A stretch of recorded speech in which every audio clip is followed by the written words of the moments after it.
हातात आपली दोरी आयुष्याची त्याच्या हातात ठेवली आहे, तोपर्यंत देव ठेवील तोपर्यंत किती दिवस राहायचं, पण राहताना मात्र सारखा भाव ठेवायचा नाही काय.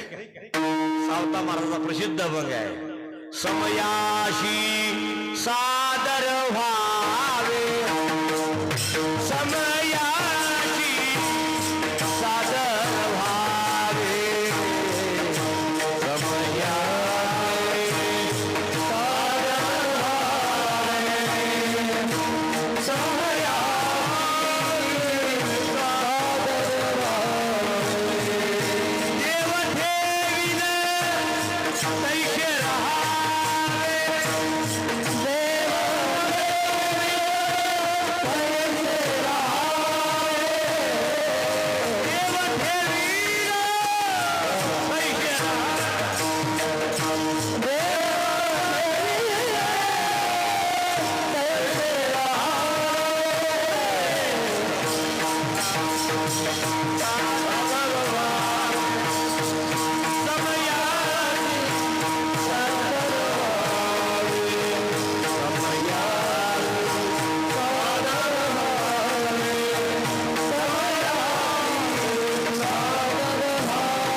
जसा समय येईल तसं भोगायचं.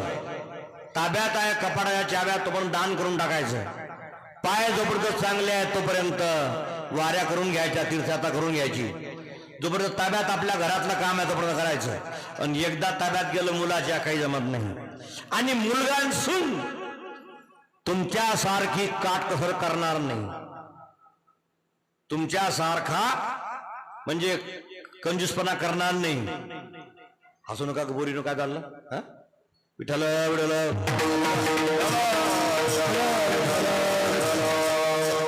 गप्पा मारायच्या यायचं नाही बेटा. विठ्ठल विठ्ठल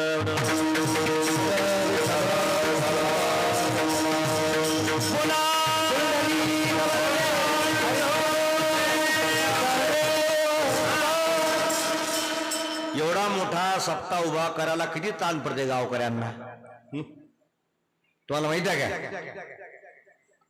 महाराज लोकांना बोलवायचं, पखवाज्या, गायक मंडळी, सारा समाज गोळा करायला, लाइटिंग, लाखो रुपये खर्च करायचे. 1 रुपया लवकर देत नाही चॉकलेटला लेकराला, ते माणसं लाख लाख रुपये दान करतात. इथं त्याची जाण तुम्हाला असली पाहिजे. आपण 2 तास कीर्तन ऐकतो, शांत चित्तानं ऐकलं, तुमच्यामुळे शेजारी विक्षेपातून तुमचे असं आहे ना, ज्या ऐकणाऱ्या बाया आहेत त्यांना तुमचं खिदळणं ऐकू देते ना, चुकीचं आहे ते. विठ्ठल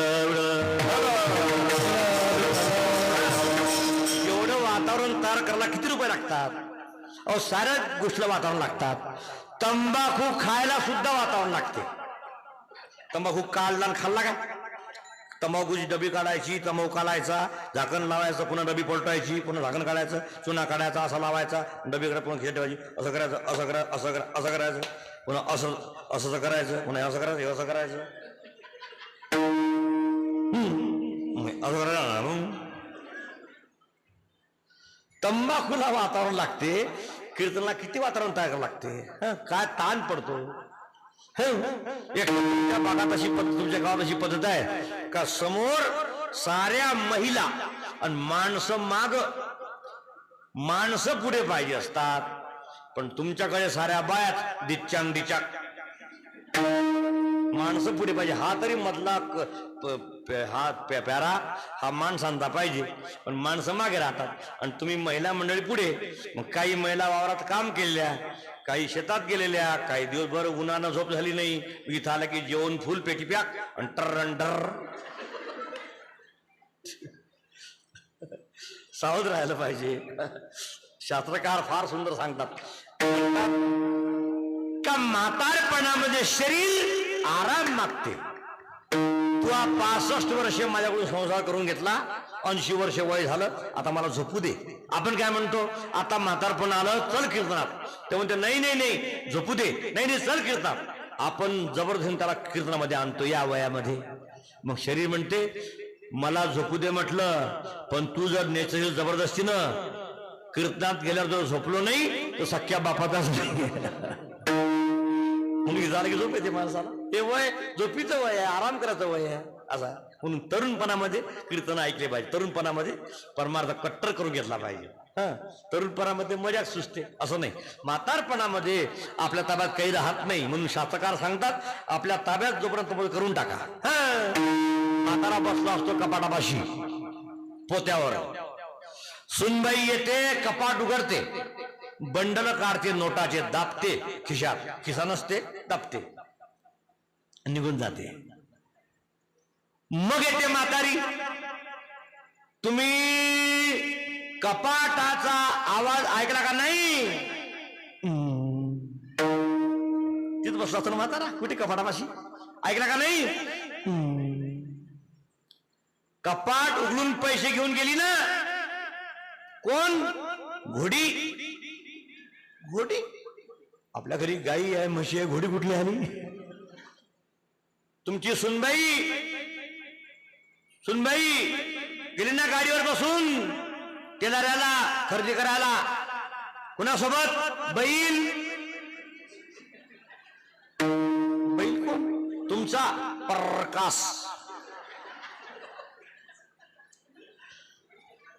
तुमचा कोण? प्रकाश. तुमचा प्रकाश त्याला घेऊन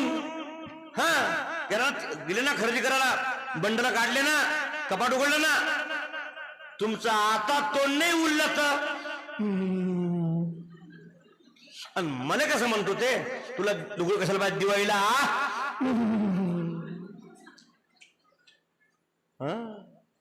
आपल्या छातीवर बंडल काढून निघून जाते. म्हातारा जिवंतच, म्हातारी जिवंतच, बुडी जिवंत, बुडाई जिवंत. सुनबाई आणत्या दाबते डबल फसाफस फसाफस घेऊन जाते बैल.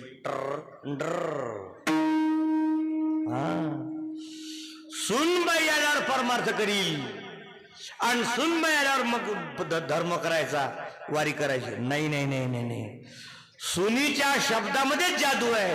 सून आली का, ए बुड्डी सुन, बुड्डी सुन, ऐक. म्हणून नाथराय म्हणतात सारखं लक्षात ठेवायचं, आपलं कल्याण कसं होईल तसं संसारात राहायचं. तैशी असावे संसारी दोरी प्राचीनाची दोरी. धर्मशाळेमध्ये व्यक्ती आला, रात्री मुक्कामी थांबला, जेवण केलं, गादी भाड्यानं घेतली, डबा भाड्यानं घेतला, सकाळ झाल्यावर आंघोळ केली आणि डबा जेवणाचे पैसे सारे दिले मालकाला, सकाळी पाया पडून निघून गेला. रात्री मुक्कामी थांबला, पण त्याला माहित आहे खोली दुसऱ्याची, डबा दुसऱ्याचा, चटई दुसऱ्याची, गाय दुसऱ्याची, माझं इथं काहीच नाही. वस्ती कर वस्ती आला, प्रातःकाळी उठून गेला, तैशी असावे संसारी. अशी जर भावना राहिली आपल्याला जायचंय एकदा इथून, तर मग संसारिकाला भीती नाही, नाही का? शरण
पैसे असावे संसारी जोरी प्राचीनाची दोरी.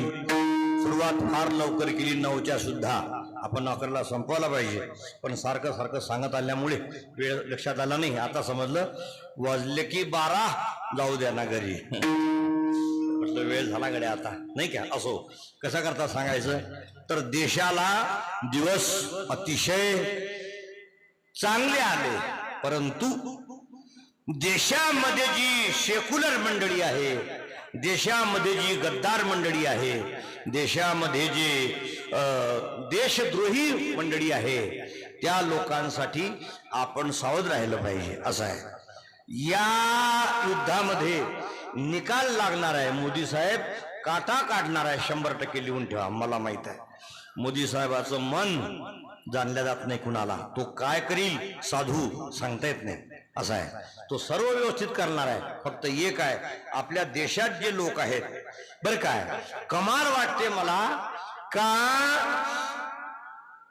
भारतामधली बाई नवरा पाकिस्तानात केला आणि इथे 10-10, 8-8 लेकर. नवरा पाकिस्तानात लेकर इथे कसं काय करंट लावला वायरचा. आणि इतके लेकर त्यांना भारतीयत्व दिलं आणि त्यांनी इथलं सर्व राशन हे सर्व फुकट खाल्लं. एवढे वर्ष लाखो लोक इथं ठेवले, बरं का. मागच्या सरकारनी आता अशीच आर्मी होती, मागे सुद्धा असाच राजा होता, असं सर्व होतं. फक्त त्यावेळेस सरकार होतं किन्नरांचं, हिजड्यांचं. आता सरकार आहे शेरांचं, वाघाचं सरकार आहे. असं आहे. तेव्हा सरकार होतं हिजड्यांचं. म्हणून ते लोक जेव्हा फायर करायचे तेव्हा आपल्या सैनिकाला म्हणायचे का आम्हाला तुम्हाला मारायला इस्लामाबाद मध्ये फोन करायचं काम नाही, पण तुम्हाला मात्र आमच्या गोळीला उत्तर द्यायला आधी दिल्लीत फोन करावं लागते. म्हणजे किती नीच लोक होते. त्यांना देशाचं काय प्रेम होतं, देशाचं काय प्रेम असेल. मुळात संकरित बियाणं देशाचा काही संबंधच नाही. इकून तिकून आलेले जमा झाले इथं आपल्यासाठी. असं आहे. काय प्रेम असेल. पण आता राजा वाघ आहे. राजा वाघ असल्यामुळे जे सैन्य आता तेच सैन्य तेव्हा होतं. त्या दिवशी एक मुलाखत ऐकली मी एका सैनिकाची. तो म्हटला की पलीकडच्या बॉर्डरवरून स्पीकरवर बोलायचे आणि आमच्या माय बहिणीवर शिव्या द्यायचे पाकिस्तानातील मंडळी, आणि आम्हाला शब्द बोलता येत नव्हतं. तुम्ही फार करायचा नाही असं आम्हाला सांगत होतं. 93,000 सैन्य खाली बंदूक टाकली आणि आपल्या सैनिकाने ताब्यात घेतले. एवढे 93,000 वापस पाठवले पाकिस्तानमध्ये आणि आपले 55 ब्रिगेडियर यांचे माणसं एकदम तल्लख सैन्यामधले मोठी मोठी पदावरची मंडळी, त्या माणसांना आणारा सुद्धा पता नाही. तिथं सोडून दिले सडण्याकरता. 55 ब्रिगेडियर सोडले पाकिस्तानामध्ये आणि 93,000 सैन्याला 2 वर्ष भाकर चारून वापस पाठवलं. इतके नीच लोक होते याच्या आधी. तर आपल्या देशाची काय विचारता तुम्ही. अहो, पैसे छापायची मशीनच विकली पाकिस्तानमध्ये. बोला, मशीन विकल्यामुळे पाकिस्तानमध्ये गल्ली गल्लीत नोटा छापत होत्या, नोटा विकत होत्या. आता भीक मागायला कटोरा घेऊन निघालं पाकिस्तान. ही मोदी साहेबाची कृपा आहे. मोदी साहेबाचा आशीर्वाद आहे देशाच्या पाठीमागे. त्या माणसाने त्याग केला. असं आपल्याला आपल्या महाराष्ट्रात सुद्धा मुख्यमंत्री फार इमानदार मिळाला आणि देशाला पंतप्रधान इमानदार मिळाला. 100% सांगतो मी. मला भीती नाही कुणाची. देशमुख आहे मी. मला एकच समजते का मुख्यमंत्र्याचं मुंबईमध्ये अजून घर नाही, अजून पोरग राजकारणामध्ये नाही आणलं, एकही फॅक्टरी नाही. बोला ना तुम्ही. मागच्या वर्षी 3दा मुख्यमंत्री सभेला आम्ही होतो. मुंबईला, कोल्हापूरला, आणि शपथविधी झाली तेव्हा आम्ही वैयक्तिक बोललो साहेबांना. साहेब म्हटले माझं स्वतःचं घर नाही महाराज मुंबईमध्ये, आणि चेअरमन होतो एखाद्या सोसायटीचा, त्याचं घर तुम्ही पाहाल तर रामकृष्ण हरी, आणि मुख्यमंत्री 2दा, अजून असं नाही. मोदी साहेबांच्या घरामध्ये अजून फायबरच्या खुर्च्या आहे. केवढे त्यागी माणसं आहेत. हा सर्व त्याग तुमच्या मुली, तुमचे मुलं, तुमचं कुटुंब सुरक्षित राहण्याकरता आहे. म्हणून माझं असं मत आहे, आता पुढे निवडणूक येणार आहे, वर्ष 2-4 वर्षांनी, शिक्का मारताना बरोबर मारा, शिक्का मारताना बरोबर मारा, शिक्का मारताना बरोबर मारा. तुम्हाला बेलेश्वराची शपथ आहे. मला उभं राहायचं नाही, मला निवडणूक लढायची नाही मरेपर्यंत, मला वर्गणी मागायची नाही, मला धर्मशाळा बांधायची नाही, असं आहे. मला आमदाराच्या पाया पडायचं नाही, मला सप्ताह मोठा करण्यासाठी लोकांना भीक मागायची नाही. मला फक्त माझा देश, माझ्या सोन्यासारख्या मुली, सोन्यासारखे लेकरं. किती सज्जन समाज आहे हा, केवढा सोज्वळ समाज आहे हा. आणि या समाजासोबत गद्दारी केली 70 वर्ष. हा, कारण नसताना पाकिस्तान दिला. मग पाकिस्तान दिला, मुस्लिम और हिंदू एक जगह नहीं रह सकते, असं जर त्यांचा हे होता, कायदा होता, तर मग सारी झाडून का नाही तिथं पाठवली ही मंडळी. मग हिंदुस्थानमध्ये हिंदू का ठेवले नाही? 14 तारखेला रात्री म्हटलं, महात्मा गांधी म्हटला, त्याच्या डोक्यावर केस नाही, तो म्हणतो का जिसको रहना है वो रहे, जाना है हो जाए. मग पाकिस्तान कशाला वेगळा केला? मग सरदार वल्लभभाई पटेलची मी क्लिप ऐकली, ते म्हणतात कल तक जिन्होंने सत्याग्रह किया, मोर्चे निकाले, वो लोग अब यहाँ रहना कैसा चाहते हैं, इसके दिल में क्या है? असं आहे. 12 मत सरदार वल्लभांना आणि 1 मत ते सुद्धा खारिज झालं होतं म्हणतात पंडित जवाहरलाल नेहरू. पण या महात्मा गांधींनी त्यांना पंतप्रधान केलं. आज जर सरदार असते पंतप्रधान तर आज देशाचा काळ अतिशय सुंदर राहिला असता. लोहपुरुष होता तो. नवाब घेतला का नाही हैदराबादचा ताब्यात, सारे संस्थान ताब्यात घेतले की नाही त्यांनी. पण असं आपलं पाप उद्याला आलं तेव्हापासून आपल्या धर्माचा इतिहास नाही. छत्रपती 2 ओळीमध्ये, आणि तुमचा औरंगजेब, टिपू सुलतान यांचा काय संबंध आहे आमचा, आम्ही हिंदू, त्याचा काय संबंध? त्यांनी सारे पुस्तकं भरले. संपूर्ण शिक्षण मंत्री पहिल्या सेंट्रल गव्हर्नमेंटमध्ये 25 वर्ष 5 शिक्षण मंत्री मुसलमान होते. त्यांनी टोटल अभ्यासक्रम बदलला. हे सर्व आपल्यासाठी केलं, सत्यानाश केला सारा. पण 2014 मध्ये मगा सांगितल्याप्रमाणे त्यांचा नवरा बसला. नवरा काही उतरत नाही आता. 10-15 वर्ष तुम्ही काळजी करू नका, आम्ही आपला महाराजला छाती ठोकून काय काळजी उतरायचंच नाही. आणि चायवाला गेल्यावर गायवाला येईल. गायवाला आला की यांची पटलून ढिली गिली, पर पिवळं वागून पांढरं पुडून, तुम्ही काळजी करू नका. गायवाला का सोपा आहे? हा, पजामा नीचे, तो म्हणील एवढा खतरा आहे, तो येणार आहे, काळजी करू नका. फक्त एक आहे, तुम्हाला विनंती आहे, मी कोण्या पक्षाचा नाही, मी कोण्या संप्रदायाचा नाही, मी कोण्या धर्माचा नाही. फक्त मी माझ्या देशाचा जो धर्म आहे आमचा हिंदू धर्म, त्याचा कट्टर आहे. एवढ्या करता तुमच्या पार विनंती आहे, सावधान राहा. तुम्ही जर कमी जास्त केलं तर आता ती मंडळी एवढी खवळून आहे, जर सत्ता बदलल्या गेली तर तुम्हाला वर्षभरामध्ये तुमच्या घरात येऊन जर तुमच्या महिला नेल्याने ओढून तर माझं नाव घेऊ नका. मला सांगा, इथलं खातात, इथं जगतात, इथं राहतात, आणि इथं राहून त्या मुस्लिमांच्या बाया आपल्या पोरांनी पाकिस्तानचे झेंडे चिटकवले सडकीला, आणि त्या बाया झंडे काढत चालल्या. विचारलं कौन निकाल रहे? तो हमको अच्छा नहीं लगता. अरे अच्छा नहीं लगता तो वहां जाओ ना, मग इथं कशाला राहिली? काय का माहित हो ना, तिकडे मोकाट हो ना, मोकाई तिकडे. तुला झेंडे चांगले वाटत नाही, इथं राहिली कशा करता? नाही काय, आपल्याकडे हम दो हमारे एकच आहे. आता पोरगीवर ऑपरेशन करायला लागला आपला समाज. हम दो हमारे 2 जास्तीत जास्त, त्यांचे हम दो हमारे 70, सबके हाथ में ईट और पत्थर. असं आहे. एवढे लेकरं आमच्या देशात जन्माला घातले, इथलं खाल्लं पण झेंडे काढायला लागले. बरं बुरखावरून तोंडी दिसत नाही असं आहे ना, कोण काढून राहील ते? बुरखा काढत नाही. झेंडे म्हणजे काय? या लोकांच्या मनामध्ये असून तुमच्या देशाविषयी प्रेम नाही आहे. काही असतील थोडे थोडके तितकेच असतील, बाकी प्रेम नाही आहे. म्हणून तुम्हाला सावध करायचं आहे. तेली माळी मराठा वडर रामोशी रंगारी साळी कोळी ब्राह्मण भोई हे सर्व आपण एक आहोत. आपण जर एक राहिलो तर कुणाची मायने व्याली तुमच्या देशाकडे लक्ष ठेवायची. तुम्ही टेन्शन घेऊ नका, टेन्शन घेऊ नका, तुम्ही टेन्शन घेऊ नका. आपलं सैन्य, आपला राजा बलवान आहे आणि आमचं काही राहिलं नाही. आमचं आयुष्य देवाने मोदी साहेबांना द्यावं आणि त्यांना जगवावं. का? देश साबूत राहील यासाठी सांगतो. भगवान शंकराची शपथ, मोदी साहेबाची अशी आवश्यकता आहे.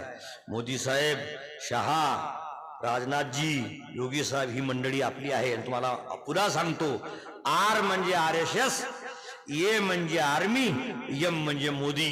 राम जोपर्यंत आहे तोपर्यंत तुम्हाला धक्का नाही, काळजी करू नका. राम आहे जोपर्यंत ह्या राम कायम ठेवा. झालेली सेवा भगवंताच्या पार समर्पण करू.